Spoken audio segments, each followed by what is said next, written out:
Hello বন্ধুরা, আসসালামু আলাইকুম। সবাইকে আমার ব্যস্ত রান্নাঘরে ওয়েলকাম করছি। আমি হাসি আজকে খুব সিম্পল একটা রান্না দেখাবো, সেটা হচ্ছে কবুতরের মাংস। অনেককেই দেখি এটা শুধু ভুনাই খান, কিন্তু আসলে এটা কিন্তু তরকারি দিয়েও খাওয়া যায়। আমার আম্মু সব সময় এটা আলু, মানে নতুন আলু যখন হতো, নতুন আলু, তারপর হচ্ছে পেঁপে, টমেটো, এগুলো দিয়ে আম্মু রান্না করতেন। আমরা ছোটোবেলায় খেতাম, এখনও আম্মুর কাছ থেকেই শেখা। এখন আমি এভাবেই খাই। সিম্পল হলেও রান্নাটা কিন্তু অনেক কি বলবো, হেলদি এবং অনেক সুস্বাদু খাবারটা। এখন যেহেতু বাজারে প্রচুর নতুন আলু, সেই জন্য আমি নতুন আলু নিয়ে নিয়েছি। আর পেঁপেটাকে আমি কিন্তু একটু গলকোঠা পানির ভেতরে 3-4 মিনিটের জন্য এটা ভাপিয়ে নিয়েছি, তা না হলে কিন্তু পেঁপের কাঁচা গন্ধটা থেকে যাবে। আর টমেটো তো দেবই, পেঁয়াজ মরিচও নিয়ে নিয়েছি এখানে। আর বাকি রান্না করতে করতে তো বলবোই কি কি করব। তো চলুন কথা না বাড়িয়ে সিম্পল কিন্তু সুস্বাদু এই কবুতরের মাংসটা রান্না আমরা করে ফেলে দিই। এখানে 4টা কবুতরের মাংস আছে। কবুতরের মাংস যেহেতু খুবই ছোট হয় বা কম হয়, সেই জন্য আমি 4টা নিয়ে নিয়েছি। আর এটা বাচ্চা কবুতরের মাংস, ঠিক বাচ্চার চেয়ে একটু বড়, মানে মাঝারি সাইজের। তো যেহেতু আমি 4টা কবুতরের বাচ্চারই মাংস এখানে নিয়ে নিয়েছি, তো সেই জন্য আমি আমার অনুযায়ী এখানে মশলা অ্যাড করব। আপনারা আপনাদের পরিমাণ অনুযায়ী কিন্তু মশলা অ্যাড করতে হবে। মাংসগুলোকে এখন সব মশলা দিয়ে আমি মাখিয়ে নিব। কড়াইয়ে দিয়ে দিলাম, দিয়ে দিচ্ছি নতুন পেঁয়াজ এবং পেঁয়াজের পাতা, যাকে স্প্রিং অনিয়ন বলা হয়, আর কাঁচামরিচ। দিয়ে দিচ্ছি আদা রসুন পেস্ট। এখানে আমি দিব 3 টেবিল চামচের মতো, কারণ এখানে 4টা কবুতরের মাংস আছে। আর আমি যেহেতু আলু অ্যাড করব, আরেকটু দিয়ে দিই, আলু এবং পেঁপে অ্যাড করব, তো মনে হয় এতটুকুতে হয়ে যাবে। দিয়ে দিচ্ছি 1 চামচ হলুদের গুঁড়া আর 1 চামচ হচ্ছে মরিচের গুঁড়া। ঝালটা আপনারা আপনাদের স্বাদ অনুযায়ী দিবেন, যে যেমন পছন্দ করেন। দিয়ে দিলাম 1 চামচ জিরা গুঁড়া এবং 1 চামচ গরম মশলার গুঁড়া। গরম মশলার গুঁড়া মানে ওই দারচিনি, সাদা এলাচ, লং, এসব আর কি, এগুলোর গুঁড়ো। এখন আপনি প্যাকেটেও কিনতে পাবেন, বাসায়ও করতে পারেন, যেটা আপনার খুশি। দিয়ে দিচ্ছি স্বাদ মতো লবণ, আপনারা আপনাদের পরিমাণ অনুযায়ী দিবেন, আমি আমার পরিমাণ অনুযায়ী দিয়ে নিলাম। আর দিচ্ছি এখানে সরিষার তেল। আমার আম্মু সরিষার তেলে এটা রান্না করতেন। তেলটা একটু বুঝে দিলাম, কারণ কবুতরের মাংসে কিন্তু অনেক তেল ওঠে। টমেটোটাও দিয়ে দিলাম, অল্প একটু পানি দিলাম, কারণ মাংস থেকে পানি উঠবে, এই পানিতেই আমরা হচ্ছে এটাকে কষিয়ে নেব। এখন এটাকে ভালোভাবে একটু মিশিয়ে নিতে হবে। আমি সরিষার তেল দিয়েছি, আপনারা চাইলে এখানে সাদা তেল, অলিভ অয়েল, যার যেটা পছন্দ আপনারা ইউজ করতে পারেন। তো যেটা বলছিলাম, কবুতরের মাংসে কিন্তু অনেক তেল ওঠে, তো সেই জন্য আলু এবং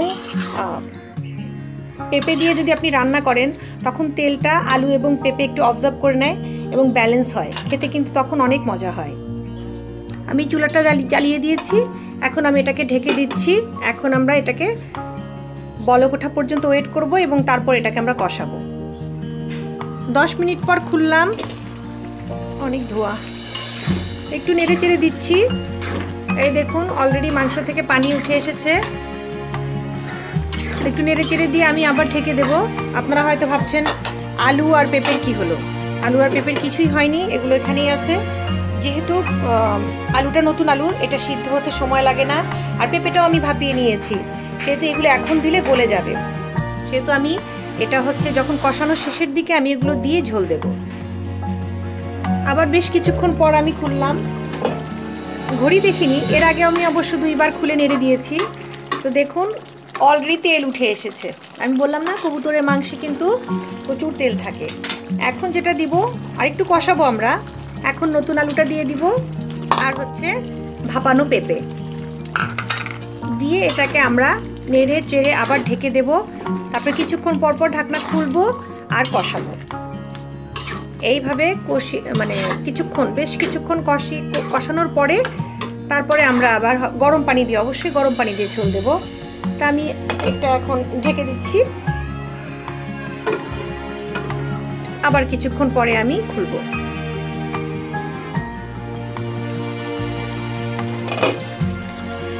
কিছুক্ষণ পর আবার খুললাম, ঝোলটা কমে এসেছে।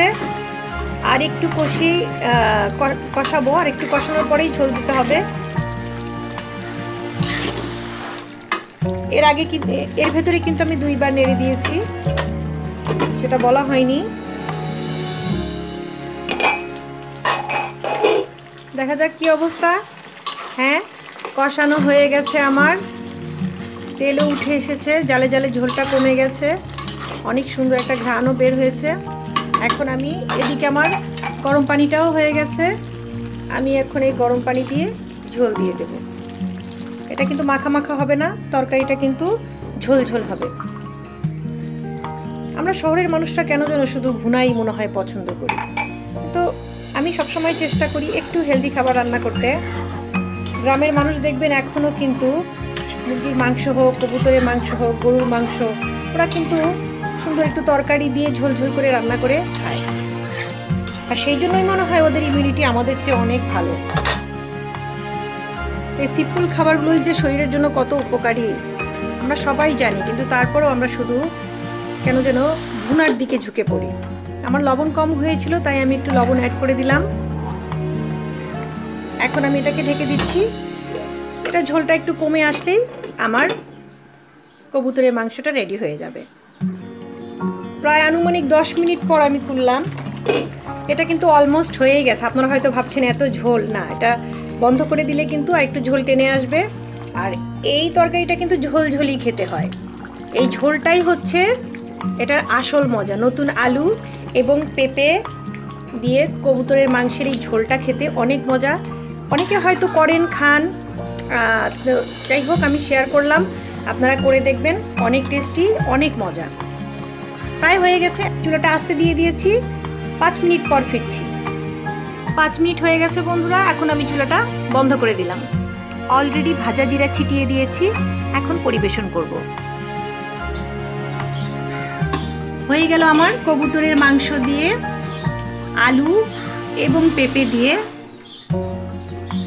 বাঙালিয়ানা একটা তরকারি।